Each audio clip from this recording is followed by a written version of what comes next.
adalah seorang gadis remaja yang sejak lahir tinggal di tengah hutan terpencil bersama orang-orang dari aliran poligami yang juga menjadi bagian dari keluarganya. Pemimpinnya adalah seorang lelaki yang dipanggil Siffert, yang dianggap sebagai pemimpin suci oleh para perempuan, bahkan sepertinya mereka menuhankannya. Di tempat itu, perempuan dibagi menjadi dua kelompok. Gadis-gadis dengan baju berwarna biru dan para istri memakai baju berwarna merah. Mereka sering menjalani hal-hal yang sebenarnya tidak lazim di kehidupan manusia normal. Siffert memperistri banyak perempuan dan bahkan mengawini putrinya juga. Tidak ada yang membantah, tidak ada yang protes, termasuk Shelah. Hampir semua perempuan di tempat itu mempercayai Siffert sebagai penolong mereka. Shelah bahkan mengagumi Siffert atas tindakan kepemimpinannya. Dia juga selalu berusaha mendekati Siffert karena dia ingin tahu mengenai ibunya, yang katanya meninggal saat melahirkan Shelah. Namun, Siffert hampir tidak mau mengatakan apapun tentang hal tersebut meski Shelah memohon. Satu-satunya kalimat yang sering Shelah dengar adalah fakta bahwa Shelah begitu mirip dengan ibunya. Punya paras yang cantik dan rambut yang bagus. Mungkin itu sebabnya juga Shelah menjadi putri kesayangan Siffert. Masalahnya adalah perhatian khusus dari Siffert saja tidak cukup untuk menggantikan kasih sayang yang dia dambakan dari seorang ibu. Di tengah kehampaan yang Shelah rasakan karena tidak memiliki sosok ibu yang mengasihinya, dia mulai menjadi gadis remaja yang suka menggerutu dan mencari masalah dengan saudari-saudarinya. Suatu ketika, setelah bertengkar dengan Tamar, dia pun diminta untuk mengantar makanan sisa ke pondok terpencil di mana dua saudarinya yang lain diasingkan karena mengalami menstruasi. Pengikut Siffert memang percaya kalau pendarahan bulanan itu adalah dosa kotor dan mereka yang mengalaminya harus diasingkan. Shelah belum mengalami fase itu, jadi dia merasa kalau dirinya tidak kotor sama sekali dan terlalu percaya pada kalimat Siffert, mengabaikan Sarah, salah satu istri yang diasingkan karena dihukum oleh Siffert.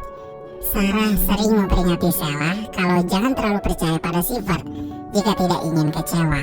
Lelaki itu tidak sebaik yang Shelah duga, tapi Shelah mengabaikannya.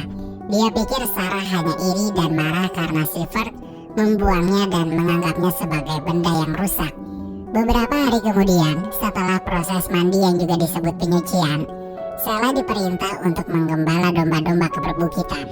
Sayang sekali ketika dia berada di sana, Shelah ketiduran dan tidak menjaga domba dengan baik. Ketika dia bangun, Shelah melihat salah satu domba yang hamil sudah melahirkan.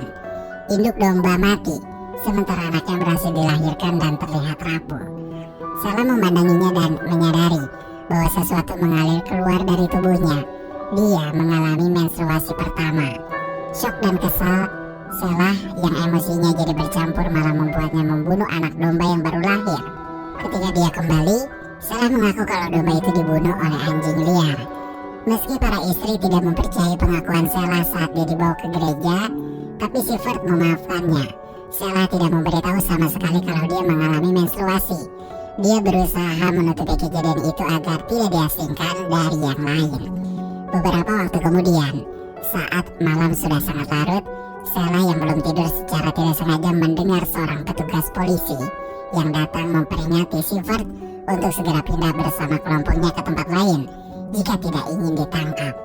Keesokan harinya, Siffert benar-benar mengumumkan kalau mereka akan pindah ke tempat baru demi keamanan. Sebelum mereka berangkat, Siffert meminta agar Shelah membantunya membimbing kumpulan selama perjalanan.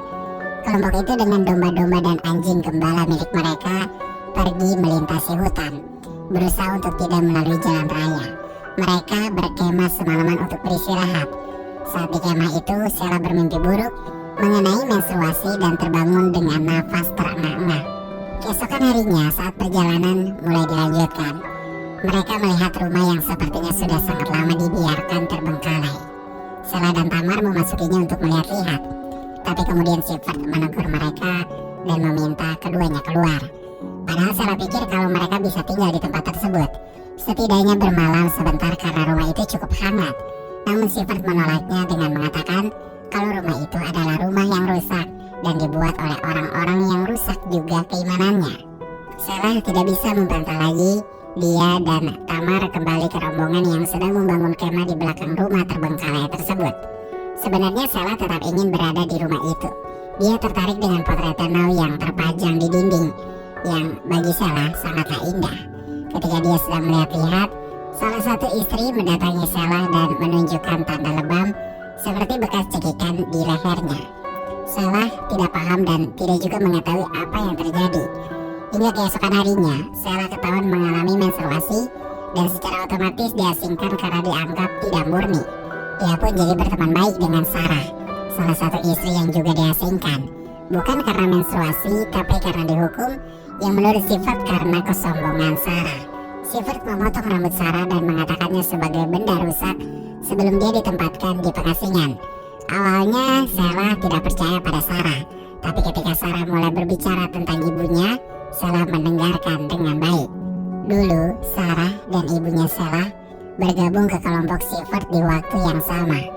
Keduanya menjadi yang pertama ikut. Mereka awalnya merasa senang dan bahagia. Siffert menyayangi mereka dan seolah-olah benar merahmati mereka.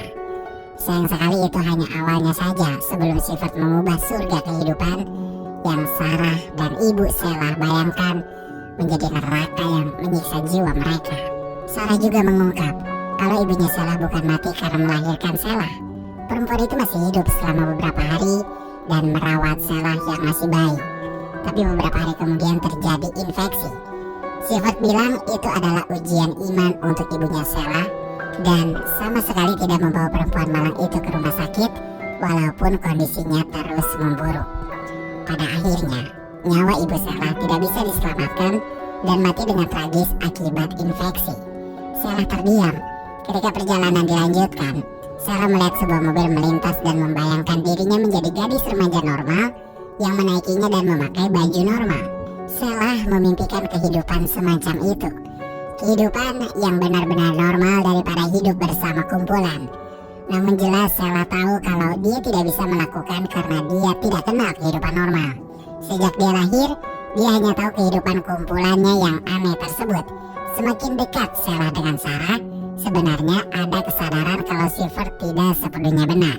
Sheila juga semakin yakin dengan ucapan Sarah ketika melihat watak asli dari Siffert yang keras dan sama sekali tidak penuh rahmat.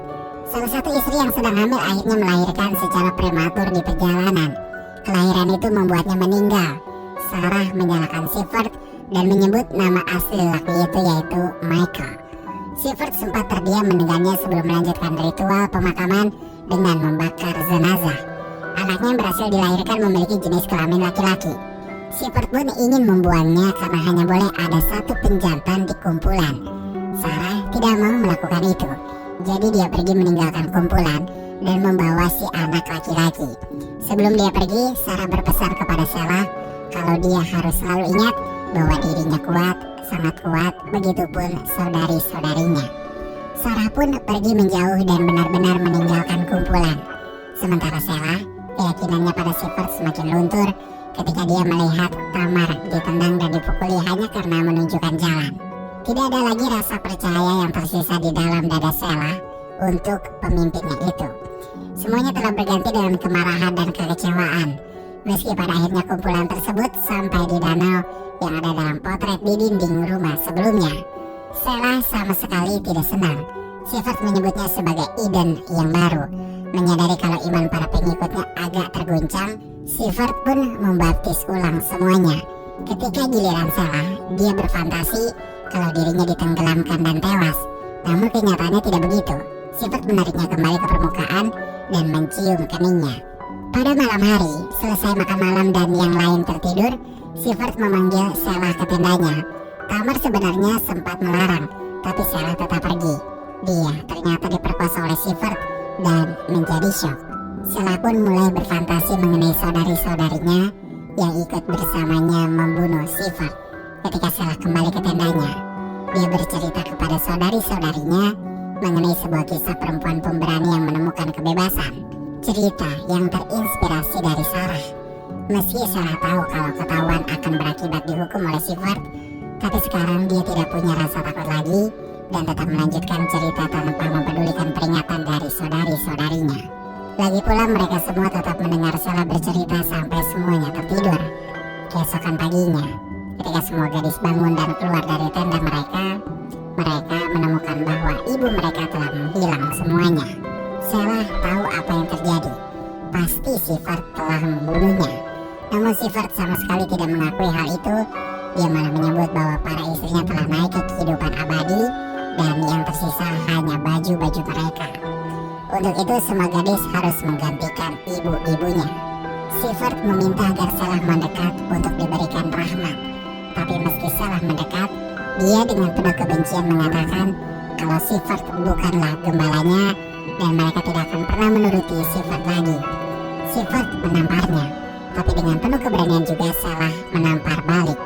Setelah kejadian pertengkaran ini, polisi patroli menemukan mayat para istri mengambang dan tersangkut di aliran sungai yang dipenuhi tanaman.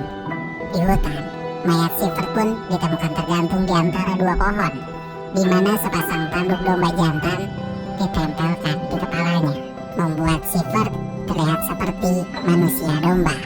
Sementara itu Shelah membimbing para suster untuk ikut bersamanya, berkumpul di sebuah air terjun yang pernah Sarah ceritakan ketika dia ingin mencari kebebasan. Lalu film pun selesai.